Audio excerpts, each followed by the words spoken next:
Ya, teman-teman, kita sedikit ya mengulas kembali tentang apa namanya awal pembikinan dari waduk ini.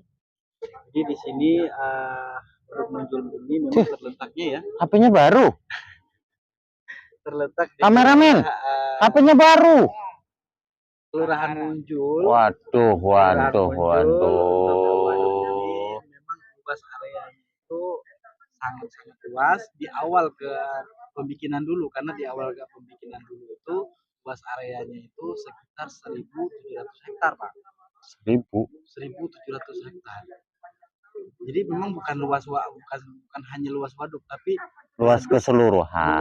Luas area yang area yang mau dibikin apa? Jadi luas area yang diairi dari waduk ini. Jadi 170 hektar. Jadi di untuk wilayah sini dulunya itu memang persawahan. Jadi di sini dulu itu sangat sangat krusial sekali untuk airnya gitu. Tapi rata-rata sih, Pak. Setelah kita telusuri sih rata-rata biografi ya waduk-waduk yang di area timur itu rata-rata identik dengan bekas sawah sama itu, Pak, sama rawa. Sama rawa-rawa kecil gitu loh. Iya. Kayak seperti yang di Duku itu kan keterangannya kan juga ada rawa kan di sana. Ada rawa dan iya, Ciminang Muara itu. Hanya untuk menampung penampungan saja sodetan ya. Tapi dengan adanya ini pun dulu sangat krusial sekali untuk sisi pengairan air sawah yang di sini. Pasti kelihatan, Pak. Jadi di sini di awal ke pemikinannya dulu itu di tahun 1975. Jadi sangat sangat lama sekali ya. Jadi untuk beberapa tahun ini memang pemerintah DKI dengan mempercantik lagi. Iya, memberikan keindahan-keindahan baru untuk ini supaya waduk yang memang sudah ada ini bukan hanya untuk tempat untuk pengendali banjir, tapi untuk dijadikan untuk tempat wisata juga. Makanya banyak pembangunan yang seperti yang di depan kita itu ada kayak berupa taman ya, Pak ya, taman berupa di situ. Jadi sangat bagus sekali untuk dijadiin spot-spot foto ya. Iya. Jadi hanya di sini kalau orangnya cepet-cepetan di sini repot. Maksudnya? Cepet-cepetan kalau orang di sini muter, habis itu perutmu sakit, udah wassalam. Karena treknya agak jauh ya, Pak. Treknya lumayan jauh soalnya muternya. Coba aja lu, Pak ya. Coba lihat kanan kiri itu jauh. Jalan satunya apa? Jalan satu-satunya ya permisi ke warga.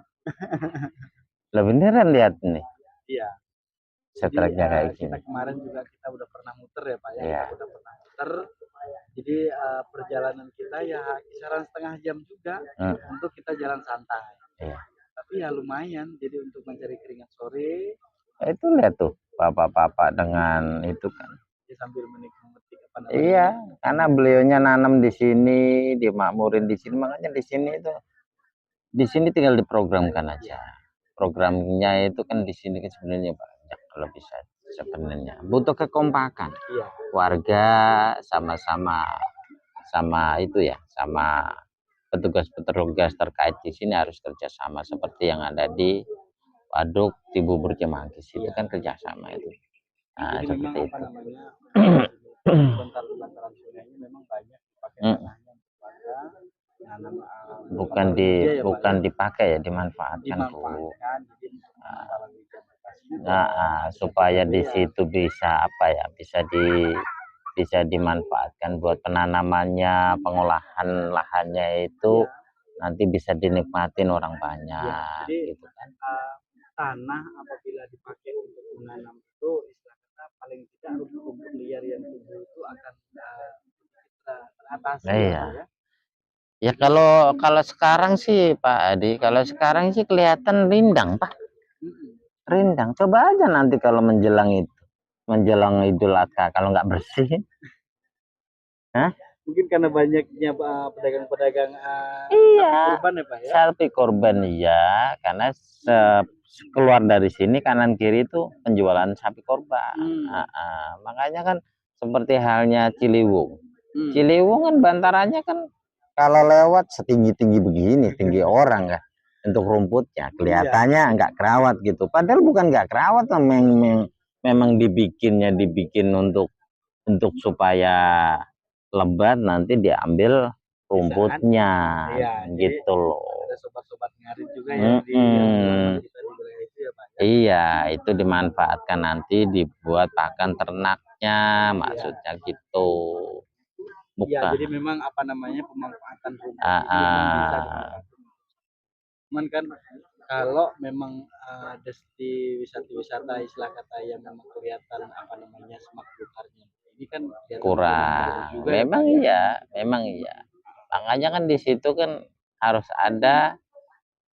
ada kesadaran dan kekompakan mereka untuk merawat lingkungan.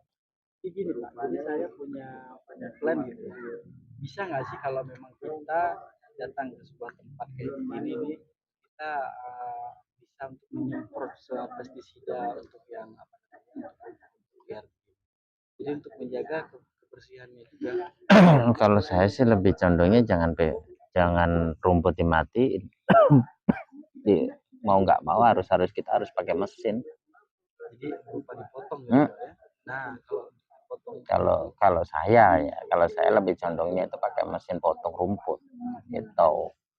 Jadi setiap di kayak begini kita diizinkan untuk membersihkan gitu. Jadi kita mungkin bisa kita izin berupa izin ya kepada mereka itu ya, sekaligus kita istilah kata membersihkan sedikit lah istilah kata upaya kita untuk memberikan sumbangsih kita kepada alam ini ya Pak ya. Iya, untuk mengenalkan bahwa Sobat Banyu itu ya sobat yang memang di situ itu harus bisa menyatu sama alam.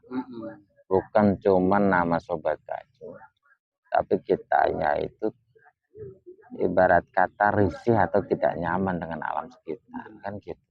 Pokoknya gitu aja Pak. Saya aja cita-cita saya untuk Sobat Banyu itu nggak cuma Jakarta. Sobat Banyu harus sebanyak mungkin Sobat Banyu di dimanapun berada itu harus ada. Cuman kalau untuk kita yang memang bisa datang ke sebuah tempat yang jauh di Jakarta ini kan kita butuh waktu dan butuh dana gitu.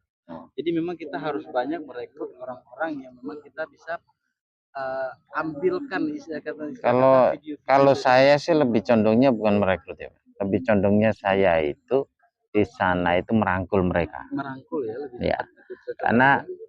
Karena di sini kan Sobat Banyu ini kan ibarat kata kan suatu kesadaran masyarakat, ya kan?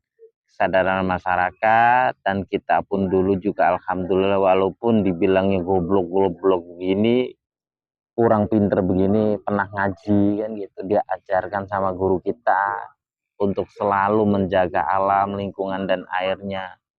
Supaya apa? Supaya kita itu dikala nanti ada kesaksian itu rumput bergoyang ini pun bersaksi, dikala kamu itu tinggal di alam itu ada kemanfaatan enggak? Gitu loh. Nah, gitu loh, ibaratnya jadi begitu. Kita bisa dibilang bersedekah tenaga. Ya, seenggak-enggaknya kan karena kita ibaratnya ya kita bersentuhan sama alam itu ya dengan caranya yaitu dengan caranya upayanya itu dengan alam ini memberikan untuk yang lain tugasnya udah masing-masing. Jadi memang untuk pekerjaan penjaga alam ini memang apa namanya memang sulit untuk orang mengerjakannya karena memang mereka berpikir pasti kotor-kotoran. Iya, makanya kan di situ itu kita merangkul banyak orang, tidak ada terah atas, tidak ada terah tengah. Dengan kita merangkul mereka, mengajak mereka untuk bareng-bareng menjaga alam. Karena nanti kita itu kan bakal menjadi contoh atau ibaratnya orang yang memang di situ itu seumpama di daerah itu cuma ada Sobat Banyu satu. Itu kan salah satu contoh dan figur gitu loh. Awal memang ya dia mengatakan orang itu memang nggak ada kerjaan apa ya, bukan nggak ada kerjaan mungkin gitu itulah loh. Apa namanya sumbangsi dia kepada alam ini ya Pak ya, karena dia itu kadang kan orang kan nggak tahu, nggak tahunya tuh apa nggak taunya itu apa sih arti kita itu buat alam tuh apa? Saya Apa pernah gitu. membaca biografi Pak, biografi yang ada di wilayah itu Bangka Belitung. Jadi ada seseorang tokoh ya, istilah kata dia itu menjaga alam yang memang sudah rusak kembali dipulihkan sama dia, itu istilah kata dia menanam bakau, menanam apa saja yang memang bisa ditanam. Jadi apa namanya, yang dulu yang memang di awal pengerjaannya itu orang menyebutnya itu dia orang sinting.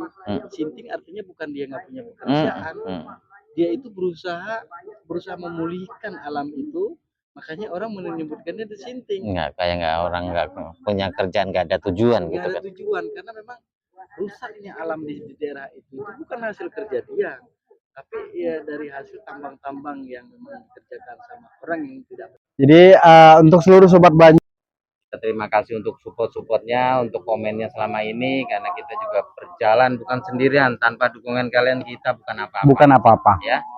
Terima kasih. Ikutin untuk Sobat Banyu, jangan lupa subscribe di YouTube kita, di TikTok kita, subscribe dan like dan komennya.